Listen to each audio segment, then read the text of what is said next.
Ini, ini di ruangan. Ini di ruangan karena tidak ada air di kamar mandi. Kita pakai galon dari kampung Gerbang Sadu, Wadiw Atas. Kita timba air bawa ke rumah sakit. Jadi kita tampung di kamar mandi bak air. Ini di bak kamar mandinya. Kamar mandinya ada ini. Ini air kosong. Jadi ini rumah sakit Nabire ini, Papua Tengah, Provinsi Papua Tengah, Kabupaten Nabire. Air kosong, semua. Makanya mereka tahan 2 hari. Tahan dua hari, makanya ada banyak orang yang kembun perut. Sampai tidak bisa buang air, tahan buang air. Makanya dapat sakit, ada yang pulang ke rumah masing-masing. Mereka timba air di rumah masing-masing. Dari pasien-pasien. Ada yang pulang ke rumah masing-masing. Karena tidak ada air di kamar mandi. Sekian dan terima kasih. Selamat pagi. Ruang anak, ruang bedah, wanita. Kemudian sekarang saya ada di ruang pria, di kamar mandi masing-masing ruangan perawatan. Ternyata air hari ini cukup lancar, bapak penuh. Saya tadi dapatkan yang petugas, ada beberapa keran yang harus kita ganti.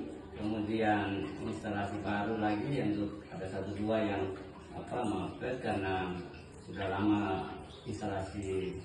Yang repot itu ada di bawah pipa, ada di bawah semen. Jadi kita mesti bongkar, kita butuh waktu lagi untuk pasang instalasi baru tapi di luar supaya bisa mudah kontrol. Kalau tinggal di dalam bangunan, di bawah bangunan ini kita repot. Saya kira hari ini saya pastikan di beberapa ruangan, terutama untuk kamar mandi atau WC-nya, toiletnya, air, kebutuhan ada sementara ngalir. Saya masih terus lanjutkan pemeriksaan ini sampai ke bab penampungan besar di belakang. Baik. Hari ini kita lagi ngecek lagi permasalahan air yang masih menjadi masalah di rumah sakit ya. Saya tadi barusan selesai dengan petugas air, kita ngecek kembali pasokan air di rumah sakit, terutama di bagian-bagian tertentu OK dan juga CSSD bagian sterilisasi alat, di mana kita sudah coba untuk melihat sistem buka tutup. Jadi kita di rumah sakit masalah air ini karena debit air yang secara hitungan cukup, tetapi kenyataannya di lapangan masih kurang-kurang karena ada beberapa hal yang menjadi perhatian kita adalah bahwa pertama karena ada pemakaian yang tidak terkontrol, kemudian debit air yang tadinya harusnya cukup menjadi berkurang. Ini menyebabkan pasokan air ke beberapa ruangan yang terhambat atau menjadi tidak ngalir. Nah, ada hal lain yaitu bahwa selain debit air yang kurang sehingga kita pakai sistem buka tutup untuk mencukupi ruangan-ruangan yang ada. Kendala lain adalah beberapa pipa-pipa kita ya yang sudah lama yang sudah pecah dan sudah putus. Kemudian sebenarnya tadi saya coba lihat secara detail beberapa aliran atau instalasi pipa yang ada di beberapa ruangan. Tadi di ruangan bedah dan ruangan wanita, ternyata di kerannya itu petugas air sudah nutup untuk penampungan ke atas misalnya ya, tetapi ada juga tidak terkoordinasi baik atau komunikasi baik dengan CS yang sudah buka dan lupa tutup, sehingga secara hitungan cukup ternyata bisa jadi air ngalir sampai di bak penampungan kita kosong. Saya kira itu kendala-kendala yang menjadi perhatian saya selaku pimpinan.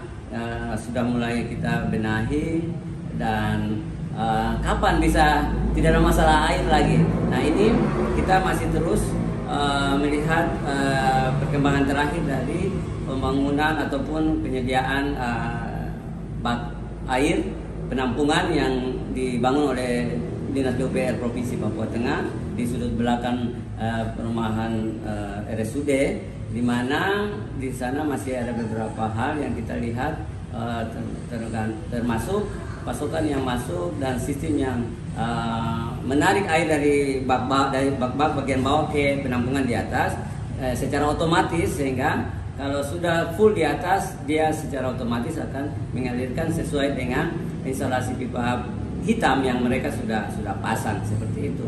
Jadi ini sementara pembenahan.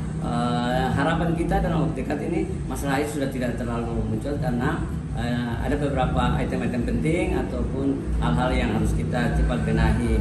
Seperti hari ini kita sudah lakukan beberapa pembenahan dengan pengelolaan pipa-pipa yang bocor, pipa-pipa yang patah, kemudian kita coba alternatif lain, sementara kita sambung agar ruangan-ruangan tertentu seperti tadi saya sampaikan OK, kemudian CSSD, kemudian ada beberapa ruangan perawatan yang mudah-mudahan sebentar kita ngecek kembali lagi sudah dalam proses perbaikan, sambil kita tetap menjaga sumber air kita yaitu sumur dan PDAM agar debit air yang kita perlukan tetap terpenuhi.